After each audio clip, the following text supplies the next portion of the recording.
Hi, everybody, and welcome to Be in the Know, Table Games and More. I'm your host, Renee Mancino, often referred to as the B-Man.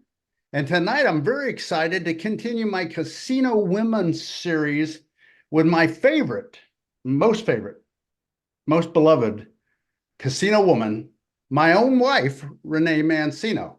Now, Renee has a strong connection to casinos, and we'll get into that further down. But Renee, welcome to Be in the Know. Thank you, honey. Now, don't laugh like you did at our wedding. Okay, so usually I start this off, Renee, by talking about, how somebody got into the business and that, but I kind of lived a lot of this. So I'm going to run through it real quickly so we can get to the juice of the matter, whatever. So anyway, when I first met you, your dad was a horse trainer. You were a groom. I think your dad also trained thoroughbreds, but he was a standardbred trainer by that time. Then, you kind of went away for a while. And when you came back, you were still doing some grooming. You were working in the parimutuel department there at what is now MGM Northfield Park. And that's where I started hitting on you. But we'll get into that later. Then we moved to Las Vegas. Somehow you chased me to Las. Or wait a minute. Let me get this straight. I went to Las Vegas and I kind of wrangled you to come out there at some point in time. Okay, out there you were a race and sportsbook supervisor. I think was your first job out there, and then you worked for a race and sports technical support company, and I'll let you talk about that. So let's talk about that. So your first real big, I would say, move into the casino world was that race and sportsbook support company. Tell me about it. I think my first big move into the casino was at the casino when I worked in the race and sports book. I started in the race and sports book as a race and sports book writer, and I lasted about 6 weeks before they realized I had a little higher skill set than most race and sports book writers, having been in the racetrack arena for 7 years. I knew the Autotope Master Book software and was promoted to supervisor, and that happened pretty quickly. So that was my first foray into the casino world, was as a race and sports book employee. Subsequent to that is when I took the job with Coast Resorts in race and sports book servicing and technical. In the background, we did everything from parlay cards and wallboards to setting the gaming line for some of the casinos on sports wagering. And this is way back in the period of time where it was only legal to wager on sports in Nevada. And from there, I also worked at the dissemination company in Las Vegas Dissemination Company, which is the racing side, basically uplink and transmit company. And we did a lot of work with Roberts Communications and the other Nevada disseminator service. And we did everything related to horse racing in the state of Nevada. So a lot of our viewers know nothing but like these sports betting apps. So explain to us parlay cards and wallboards. This wasn't no app, right? This was material things.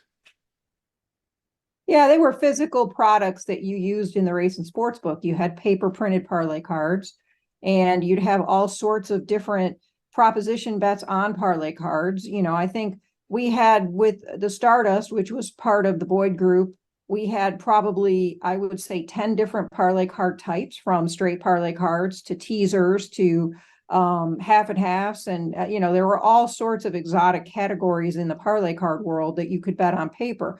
You got a little higher odds on a paper-based parlay card than you did off the board. There's actually a formula to get off the board onto paper. And then there's actually a formula to get from one type of card to another. You would start with your base parlay cards, your most, run-of-the-mill parlay card, and run all the way up to the exotics and have different pay tables and rules associated with them. And, two of the largest race and sports books that we worked with, obviously Coast Resorts, that's who I worked for, and the Boyd Group. And, at the point that I worked with the Coast Group, we ended up merging with the Boyd Group. So we ended up being all in the same And I can't remember what year that occurred, but it was all essentially hardcore racing sports all the time. So you got to work with some pretty big heavy hitters of the racing sports, or especially the sports industry at that time. Tell the audience a few of those names that they will ring a bell to them. Well, I'm not sure. A lot of them have left Las Vegas. Johnny Avello, Robert Walker, Joe Lupo. Who else did we have back in the day? Jay Cornegay. We had quite a few. Jamie Shea, she was at the Hard Rock at the time. We had quite a few people that have moved on and onward and upward, I should say, in the sports gaming world, but they were primarily our customers. Okay, so while you were doing working at this place, you were thinking about leaving me and going to vet school because of the horse connection we had in the past and this and that. And then, all of a sudden there's this talk of a law school in Las Vegas. And somehow or another, I think I talked you into it. I don't know. I can't remember. But you ended up going to law school. Let's tell me a little bit about that. Well, let's dial back a little bit. I was doing quite well on my own in Ohio when you relocated to Las Vegas, if you recall correctly. I believe the reason I came out to Las Vegas came in the form of a wedding proposal, which would be 30 years next month. But in any case, I was headed to vet school here in Ohio at the time prior to relocating to Las Vegas, and was working for Coast Resorts with Michael Gaughan. And he said, hey, they're going to start a new law school. I'm a big backer of it, along with Bill Boyd. Would you consider law school instead of vet school? I'd hate to see you leave. So yeah, I was going to leave you, admitted to Colorado State and Washington State in their vet school classes, and having just relocated and, been pretty happy with Coast Resorts, I decided to stay. And I legitimately didn't think, with all the science and my background, my degrees are in physiology and biochemistry, that I would get into law school. But shock of shockers, I got into law school, and it was the charter class at William S. Boyd School of Law, and it's a phenomenal law school. And, again, Michael said, I'd hate to lose you full time to law school. So I worked full time with Coast Resorts and stayed in my role, and then did law school full time. Yeah, and it didn't hurt that he offered graciously to write you a letter of recommendation. So let's get on to what I want to talk about. So you're in law school, right? And now there's this situation. I think it was about midway through your degree. You can tell me if I'm wrong, because I can't remember these things. But anyway, I always try to I'm so proud of this fact that at one time Nevada was getting challenged for their ability. Make sure I'm right on this. Their ability to offer sports betting. There was a lot of criticism of sports betting at the time. There had been some incidents in college sports that didn't sit well with the regs and the feds. And so they were going to try to take the right or the ability for the state of Nevada to have sports wagering. And somehow you got involved. Tell us about that. Well, how I got involved was I had taken in law school. This was actually the year I graduated from law school. I had taken adjunct faculty classes in law school with some preeminent gaming law attorneys. And I came out of law school and was interning for those same attorneys, for Bob Fess and for Tony Cabot, who at that time were with Lionel Sawyer and Collins in Las Vegas. And they've since merged and are no longer in business. But I was working with them on their gaming law textbook, and the one that they wrote in conjunction with Lionel Sawyer and Collins. They said, hey, we need the research and we need some information in order to combat this push at the federal level. And I can't remember who it was. I think it was Congressman Barr at the time, one of the Utah senators, who had introduced at the national level a gaming prohibition bill for all sports wagering in all states, even the states that had sports wagering. So I did all the research and produced a research document that I presented at the Gaming Commission in Nevada.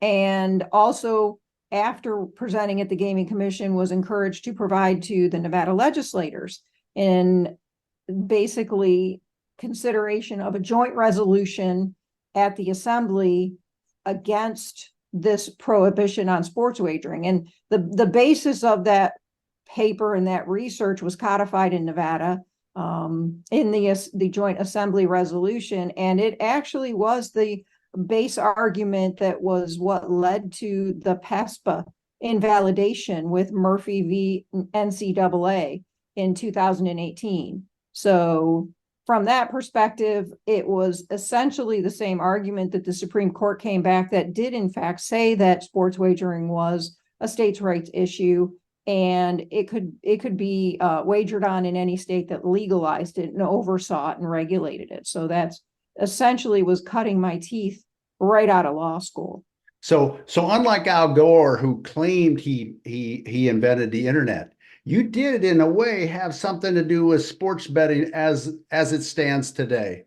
And so then you left the world of race and sports, and you opened up your own law practice. And tell us about those few years of being out as a sole attorney.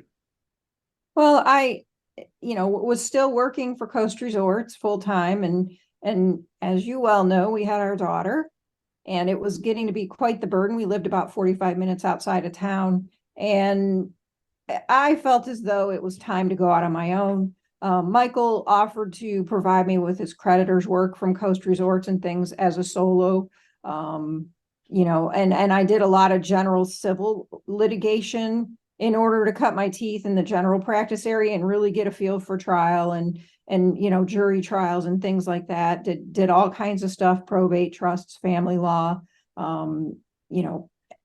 asset purchase agreements, all kinds of business related things to get the experience. And ultimately, I felt that made me a better attorney overall, more along the lines of being more prepared for in-house counsel in the general corporate sense. So you spent this time, and then we decide as a family we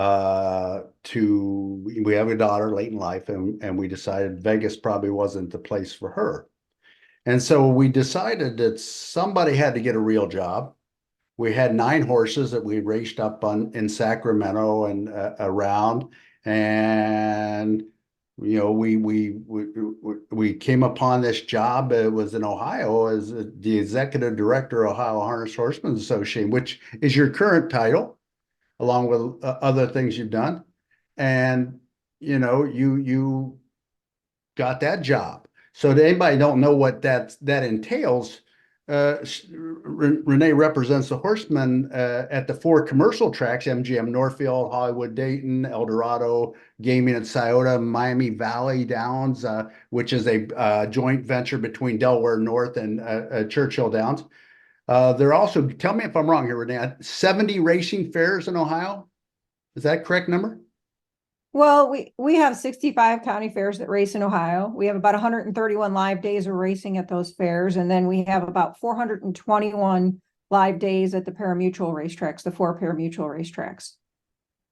So tell us about that, how that all started, and give us a little segue into your becoming the executive director of Ohio Harness Horsemen Association. Well, I think it was a little more than one of us needed a real job. It was the fact of the matter was I was still practicing law. I actually had a pretty extensive practice, was doing very well in Nevada, and was awaiting licensure in Ohio. And when I applied for licensure, it took over 14 months to get licensed. And it was while I was waiting for that license and commuting and trying to conduct my practice from both locations that it just seemed a little more prudent to stay in Ohio. And I looked for more of a role in the racing world because I had done work in California for the California Harness Horsemen, and I did work with the California Horse Racing Board. And then I also did work with the Minnesota Racing Commission as a consulting attorney. So I was well versed in Ohio. from, being born and raised here, but also well versed in racing law, having been engrossed in racing law my entire life. So when some horsemen suggested application, it just seemed like a pretty good outgrowth to get a well-rounded perspective from the horseman side of the equation, whereas before I'd only had the perspective of representing horsemen in horsemen's defense cases and things like that. So as far as the role with the association, my general civil litigation came in quite handy. Ohio has one horsemen's association. We generally have around 4,000 members every year. The association oversees a retirement trust, a statutorily based retirement trust, a full self-covered medical health insurance program. We have quite a few other benefits and programs for the horsemen that required a high level of knowledge in regards to things like breeding and syndication and, all kinds of things related to those fields. And it also required a lot of knowledge in regards to IT and technology, because when I got to the association, we had maybe one computer and they still worked on green double ledgers.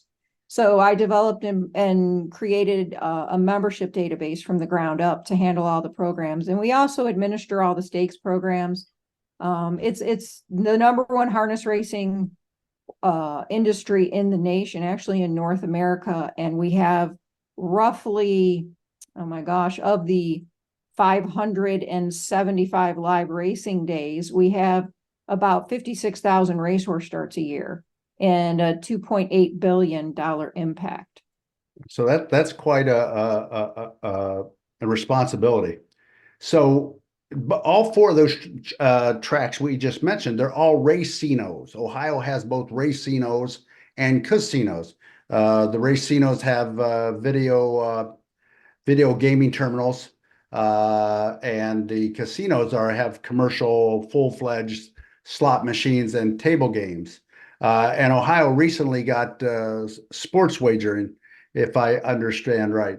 So let's talk about, so Ohio is very successful. Would you say the racing program, thoroughbred and standardbred, very, very successful, but some other states have not been as fortunate. And that's what I want to ask you about next. So, 1978, the simulcast wagering became predominant throughout the United States, one state by another, just like what we got going on with sports betting now, spread out through. A lot of racing really didn't take it very seriously, thinking that it's just another incremental form of income, and kind of gave away the house at the beginning to this simulcast wagering. Now we see, a lot of states have kind of faltered, right? Some states like Ohio, New York, Pennsylvania, Delaware, they've kind of survived this influx of casino gaming. But other states like Florida, California, New Jersey are kind of struggling. You look at the two states that are closest to Ohio, well, I would say closest in regards to the way racing has kind of had a downturn.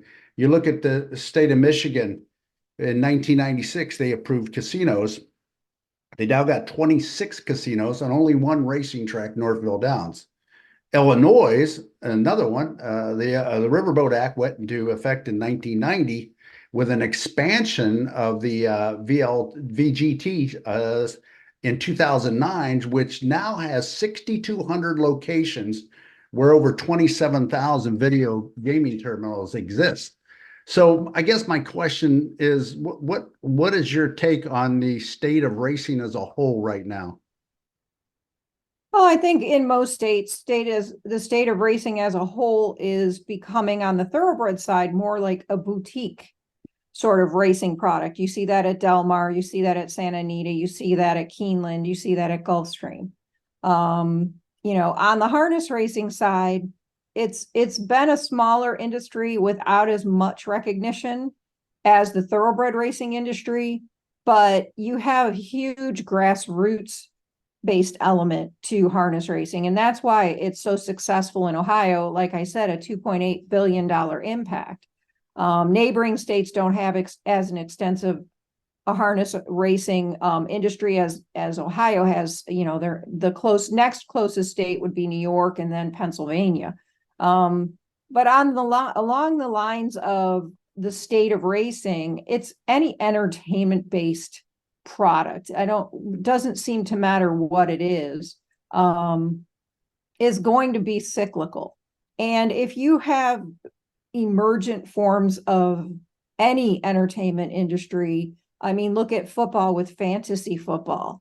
How big was that? And now that there are legal sports wagering organizations that started as fantasy football, or contest clubs like DraftKings and FanDuel, it's totally morphed into only revenue generated regular sports wagering. You hardly see anything about the fantasy contests and fantasy sports wagering stuff anymore. So everything is cyclical. And you're correct in that racing did give away the shop, if you will. The total dollar amount that on average most horsemen's associations and racetracks divide up is about 5% of those wagering takeout dollars from a simulcast or an ADW.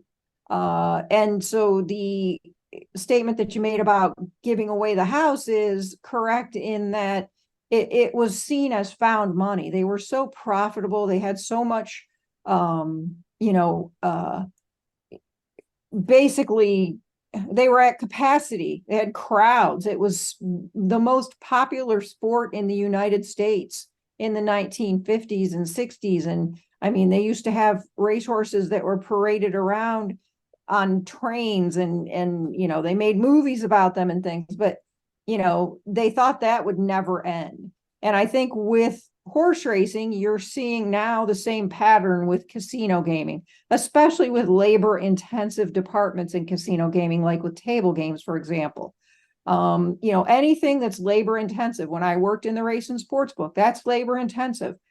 As casinos in Las Vegas developed and grew and became more corporate, you had the advent of the sports and race and sports bookmakers. It used to be Leroy's Horse and Sports Place, where you could lease out your space in the casino like a retail, slot, to Leroy's Horse and Sports Place, who essentially got bought out by William Hill.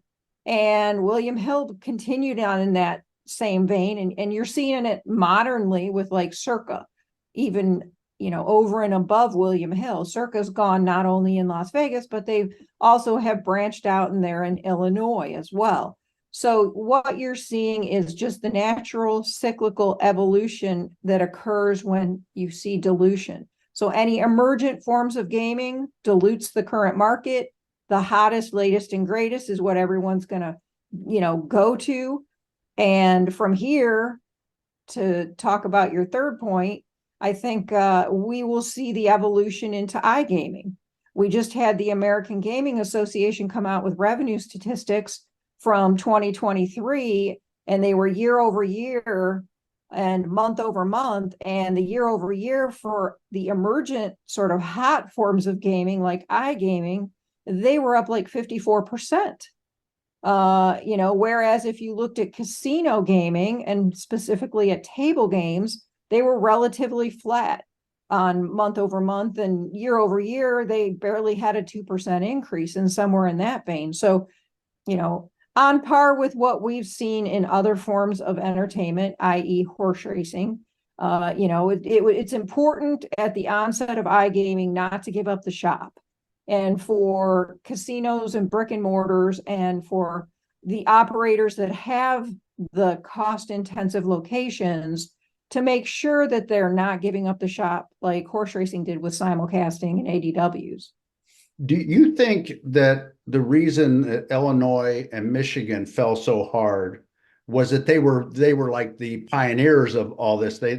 Some of these products come into their market earlier, where Ohio, New York, Pennsylvania, Delaware kind of say, "Whoa, we're not gonna play that game here," and they had an advantage, and that's why maybe the horse racing is still a little bit more prosperous in those states versus states like Illinois and Michigan that really adopted different forms of gaming early. Well, I think Illinois is a really tough case for gaming, period. I mean, it was a tough case for horse racing. They had one of the most extensive off-track wagering location systems in the world. I think probably second only to New York's with the New York Racing Association. So I think Illinois, it's a little tough to make a single judgment call on because it's a very, very complex system. And then there seems to be a little bit of potentially, the nefarious character that you may see more in New York with the mob in New York, or the illegal bookmakers that are so entrenched in those kinds of locations that they're very difficult to beat on sports wagering and things like that. And then you had a big dynamic in Illinois with a lot of changing landscape in regards to the players in the game. I know they were courted quite a long time by Las Vegas operators for sports wagering, and probably one of the last to come to the table, if you will, meaning their legislators on sports wagering. Delaware is a little different story. Delaware was one of those locations that would have been included in the every state is now illegal to sports wager in legislation that I worked on the research for. Delaware's had legal sports wagering as long as Nevada's had it for the most part. It's just been a little bit of a different form, and it's been through the lottery. And they codified sports wagering at the time they started doing it. So a lot of advanced work was done, and everything was set in stone in Delaware. So when PASPA was overturned, Delaware was able to immediately transfer or change over from what it was that they were doing and basically be able to offer all forms of sports wagering. So those are a little bit tougher examples by way of multifaceted industries. But I think one of the things that you're seeing now with states like New York and New Jersey might be a little bit more indicative of what it is that you're looking for your answer to. And that is a situation where sports wagering came in, after the NCAA, Murphy v. NCAA, case in 2018, because New Jersey was one of the states under the original PASPA bill that was allowed to put in sports wagering within a year, but didn't do it. So then they started with sports wagering, became the hot jurisdiction. Everyone was flocking, doing everything they could to wager in New Jersey until New York came on board. And then you saw a migration of sports wagering to New York. I think that the problem is multifaceted. You can't talk about racing's demise, so to speak, or lack of popularity solely with tunnel vision. There are a lot of reasons. Another one of the reasons is that you have a situation where gaming corporations came in and bought private racetrack facilities from private owners who, basically cashed out. And as with what happened in Las Vegas with race and sports, when the corporate entities came in and took over, most race and sports books became William Hill race and sports books, or leased space to someone where they would have a definitive dollar amount that they got for the space and, a percentage of the profits.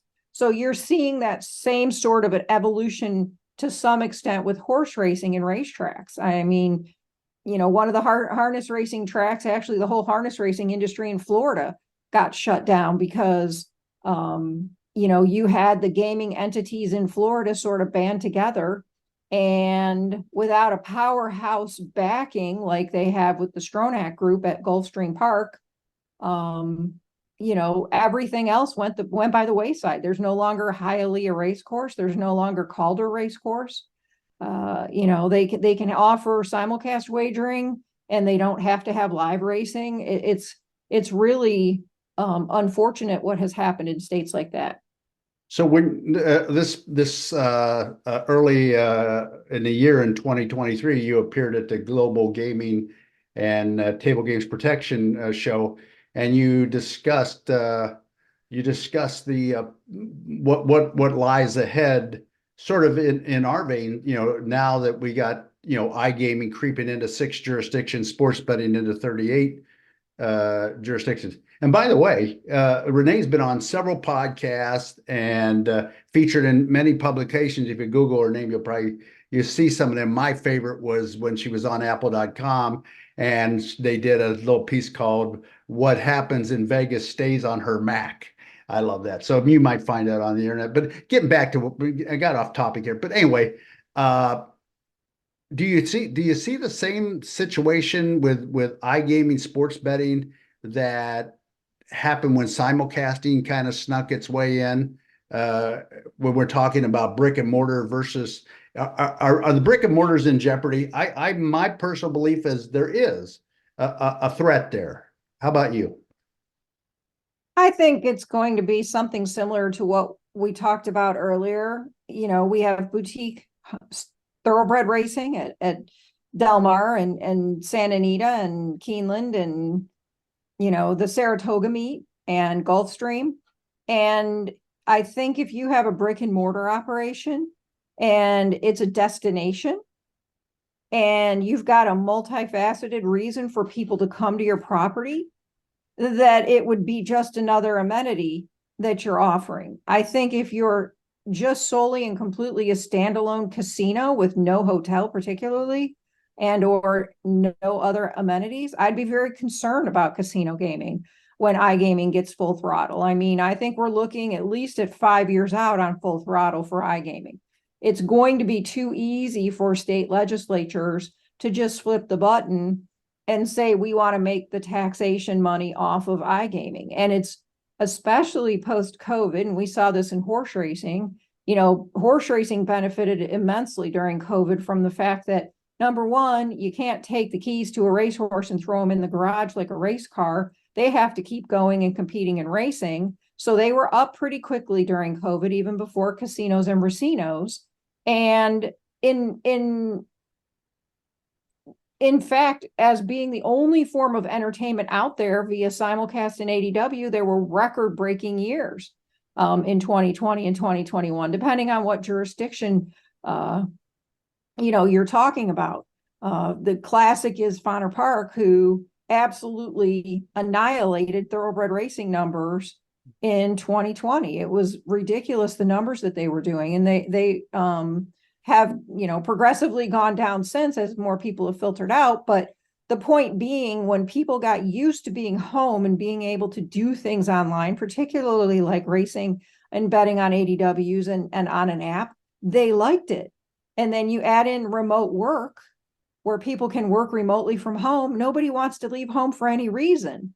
Home improvement companies love it. Everybody's making their home a palace, but for people to travel and go out and do things, it's severely on the decline. And I think it's going to continue to decline. So yes, iGaming is probably the easiest and biggest threat that brick and mortar casino, poker rooms, racinos, racetracks are going to see in the next 5 years.